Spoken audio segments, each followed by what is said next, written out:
Black musicians have been at the helm of sounds we know and love, from rock to jazz, gospel and the blues, country and hip hop. Indeed. You know, June is Black Music Month, and Tampa Bay's got some amazing musical connections here to Black music history. Let's bring in Fox 13's Briona Arradondo, who's been working hard on this amazing series of stories to share these moments with us. Joins us now in the studio. Briona, who you got for us tonight? Yeah, so we have a lot of ties to big names. Mark and Linda, Black musicians have been the cultural bedrock for music for generations. So let's take you back to some rhythm roots in Tampa Bay 100 years ago.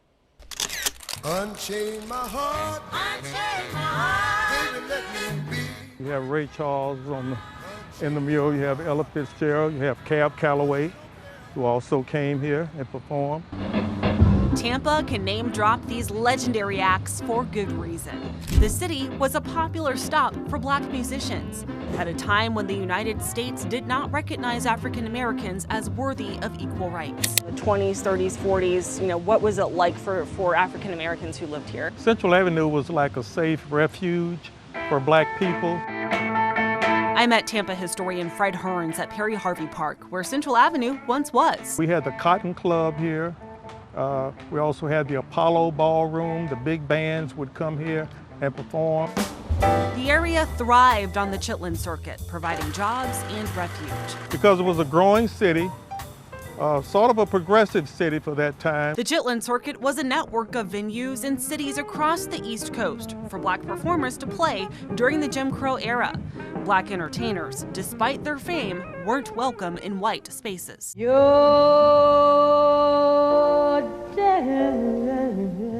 Ella Fitzgerald, one of the greatest vocalists ever. If you can imagine her being 18, 19 years old, coming to Tampa with Chick Webb, who owned the band. She sang in his band, and just starting out, people were just being introduced to who she was in these places on Central. It earned the city a name. This was like a Black paradise, it really was. In fact, it was called the Harlem of the South by many people because of all the entertainers and the venues here. Down in St. Pete. And Ray Charles lived right across the street from the action. And he wrote in his autobiography that he rented a room at 813 Short Emory Street, just a block away from where we're standing right now. And that's where he made his first record. Fred gives walking tours of these snapshots of Tampa's history. But as he shows us the official historical markers, his own connections to these stories are just as impactful. I grew up in the 1950s and 60s in Tampa.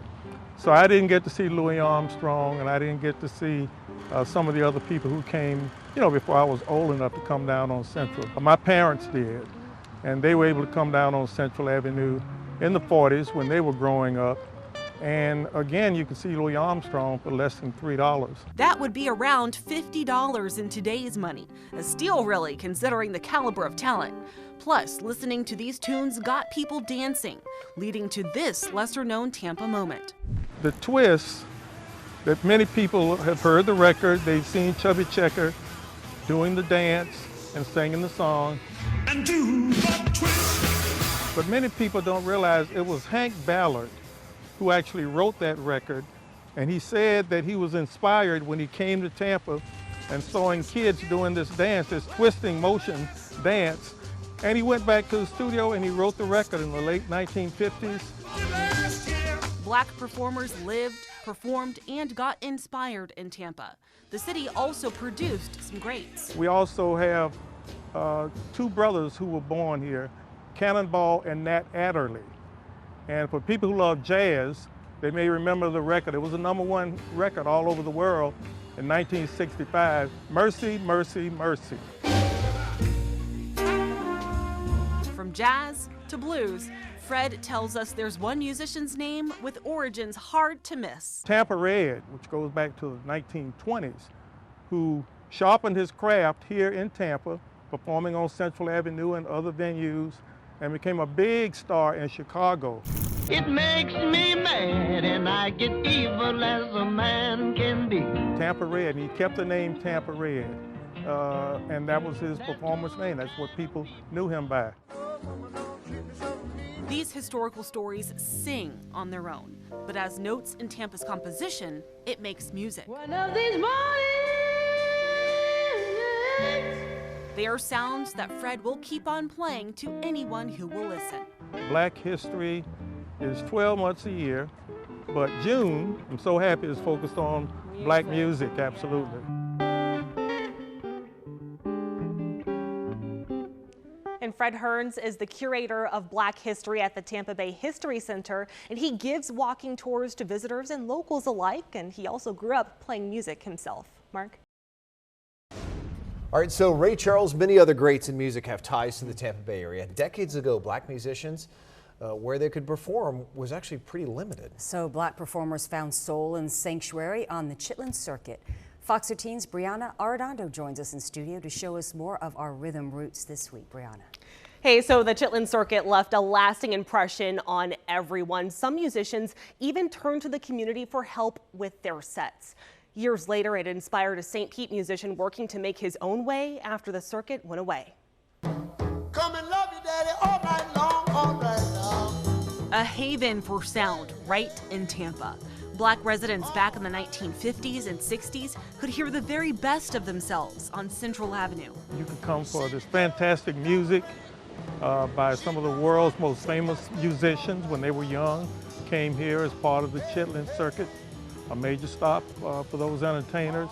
Tampa historian Fred Hearns and I walked the footprint of that part of history. It ran The street straight that way. it was wider than this, but it ran north and south right through the middle of the park. And when pros like Ray Charles and Ella Fitzgerald came to Fred's hometown, musicians tapped into a special relationship. They would borrow instruments from the junior high school or the high school band directors for their bands on Central Avenue. Their presence also brought perspective for young musicians in school, including Fred. And my junior high school band director, who knew Ray Charles. And I remember him saying, you know, Ray doesn't have a real smooth, calm voice. He sings kind of jagged. He said, but that's what makes him so popular.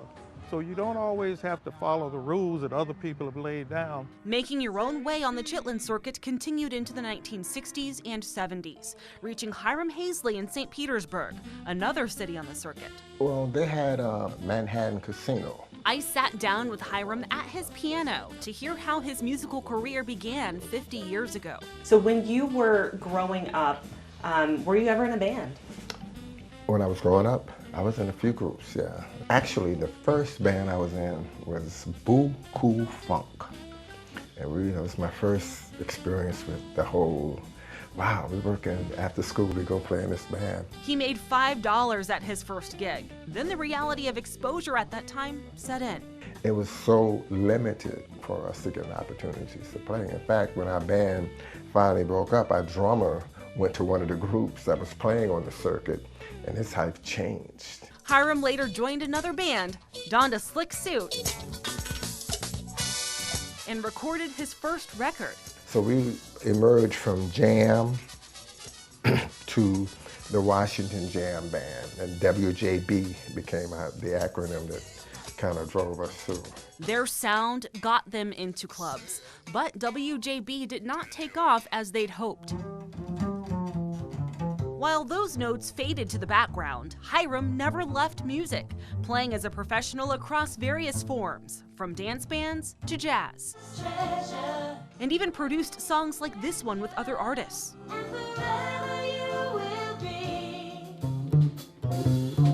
These days, he's jamming on his upright bass around Tampa Bay, seeing new musicians come up. And those musicians they're just something to watch, man. Joining a scene with roots on the circuit. Hiram Hazley actually plays many instruments like a lot of pros. He started out on the trumpet before learning piano, drums, bass, and even vocals. He tells me it was actually a wagon of instruments in the 5th grade that sparked his musical career. Linda?